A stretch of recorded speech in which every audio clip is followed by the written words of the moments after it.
साथियों, जैसा कि आपको पता होगा कि भुवनेश्वर बोर्ड से रिलेटेड लेवल 6 के लिए एनटीपीसी डीवी डेट आपका बिल्कुल जारी हो चुका है और ये बिल्कुल ऑफिशियल है। और इन सभी कुछ बातों का आपको ध्यान रखना बहुत ज़्यादा जरूरी, अन्यथा आपको प्रॉब्लम आ सकती है वहाँ पर। तो चलिए फटाफट हम लोग इस नोटिस को देख लेते हैं कि आखिर इसमें क्या क्या लिखा हुआ है। तो भाई लोग, जैसा कि आप देख सकते हैं कि ये जो है आपका रेलवे भर्ती बोर्ड भुवनेश्वर का हमने नोटिस खोल के रखा है और यहाँ पर आपका रोल नंबर भी है और डेट टाइम सब कुछ दिया हुआ है। आप यहाँ पर अपना रोल नंबर और टाइम डेट सब कुछ मिला लें। तो फटाफट बिना फालतू का बकवास किए सीधे हम लोग अपने काम की बात करते हैं। दूसरे में ये कहा जा रहा है कि आपको कहाँ आना है।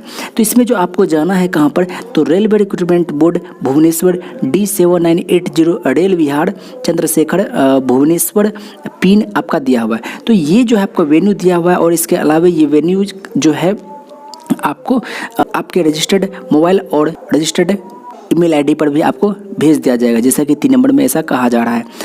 4 नंबर में जैसा कि आपको कहा जा रहा है कि ओरिजिनल डॉक्यूमेंट के साथ में 2 सेट जो है फोटोकॉपी भी आपको लेके आने हैं। तो मैंने आपको जैसा कि बता रखा है कि 1 सेट 2 सेट नहीं, आप 3 सेट लेके जाएं। ओरिजिनल डॉक्यूमेंट का जो है आप इस तरह से 3 फोटोकॉपी लेके जाएं ताकि आपको वहाँ किसी भी तरह का कोई दिक्कत ना हो। अगर दिक्कत भी आए तो उस चीज़ का सामना करने के लिए आप पूरी तरह से तैयार हों। उसके अलावा जिस पर फोटोकॉपी किया जाता है वो ब्लैंक पेपर जो है कम से कम आप 15 पेज लेके जाए।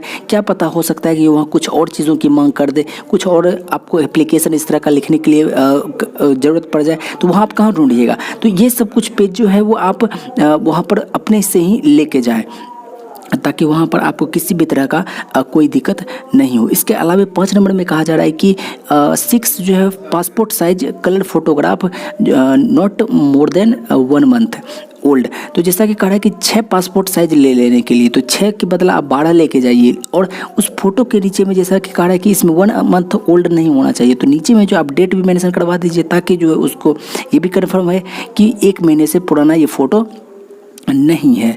और जैसा कि आगे भी कहा जाए, candidate will also bring candidates foil of equal letter. तो CBT 1 और CBT 2 और CBET का भी जो है आपका फॉइल लेके जाना है कि जो कि जैसे कि ऊपर वाला आपको दे दिया जाता है और नीचे वाला वो रखता है, तो ऊपर वाला जो वो आपको लेके आने।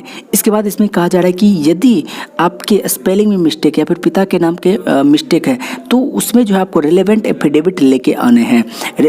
अगर ये एफिडेविट नहीं दिखाते तो प्रॉब्लम आ सकती है। तो हम तो यही आशा करते हैं कि आप लोग ये एफिडेविट बनवा ही लिए होंगे, क्योंकि बहुत दिन हो गया है इस तरह के नोटिस के आए हुए। तो इसके बाद देखिए आगे कहा जा रहा है कि 7 नंबर में कि no additional time will be given to the candidates who fail to produce their original certificates relevant affidavit on the scheduled date of DV and the. अच्छा, इसमें जैसा कहा जा रहा है कि ओरिजिनल सर्टिफिकेट या फिर रिलेवेंट एफिडेविट अगर आप दिखाने में असमर्थ हो जाते हैं उस दिन, तो आपका जो है कैंडिडेचर बिल्कुल कैंसिल कर दिया जाएगा। ऐसा सीधा इसमें कहा जा रहा है। या तो आप सर्टिफिकेट दिखाइए या फिर उससे रिलेटेड एफिडेविट दिखा दीजिए, आपका काम हो जाएगा। आगे कहा जा रहा है कि मेडिकल एग्जामिनेशन के बारे में। मेडिकल एग्जामिनेशन जो है वो कहा जा रहा है कि डीवी के ही अगले ही दिन आपको होना है रेलवे हॉस्पिटल में। वो हॉस्पिटल कहाँ हो सकता है, तो संबलपुर में हो सकता है, खुर्दा देव में हो सकता है या फिर मंचेश्वर में हो सकता है। और ये जो है डीवी के कंप्लीशन के बाद ही कैंडिडेट को बता दिया जाएगा कि उनको कहाँ जाना है। इसके अलावा 9 में कहा जा रहा है, माफ़ कीजिएगा, जैसा कि 9 में कहा जा रहा है कि कैंडिडेट्स हैव टू पे प्रेस्क्राइब्ड मेडिकल फ़ी ऑफ मात्र आपको जो मेडिकल फ़ी के रूप में 24 रुपये देने हैं। लेकिन इसमें और भी कहा जा रहा है कि यदि कोई सुविधा आपके सरकारी जो रेलवे का हॉस्पिटल है वहाँ पर अगर नहीं है तो हो सकता है कि आपको प्राइवेट में आपको भेजा जाए, तो वहाँ पर जो है कुछ रुपये जो लगेंगे वो आपको पे करने पड़ेंगे। तो मैं आपको कहना चाहूँगा कि आप अपने साथ में किसी और साथी को ज़रूर लेके जाएं और फिर कुछ रुपए भी लेके जाएं। क्या पता कहाँ आपको कुछ ज़्यादा रुपए की ज़रूरत पड़ जाए, किसी तरह की ऐसा सुविधा जो कि सरकारी हॉस्पिटल में ना हो, तो फिर आप क्या करेंगे। तो ऐसे कंडीशन में आप जरूर लेके जाएं। अब देखिए फटाफट से हम लोग देख लेते हैं कि इम्पोर्टेंट इंस्ट्रक्शन में क्या क्या लिखा हुआ है। तो इम्पोर्टेंट इंस्ट्रक्शन में कहा गया है कि जैसा कि आपको पता होगा कि डॉक्यूमेंट का जो है आपको कलर्ड स्कैन्ड कॉपी जो है वो अपलोड करने हैं।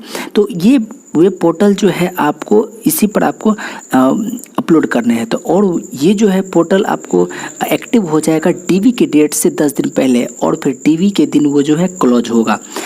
आगे ये सबसे इम्पोर्टेंट चीज़ है कि block date for the document verification of the absentee candidates is 17 October.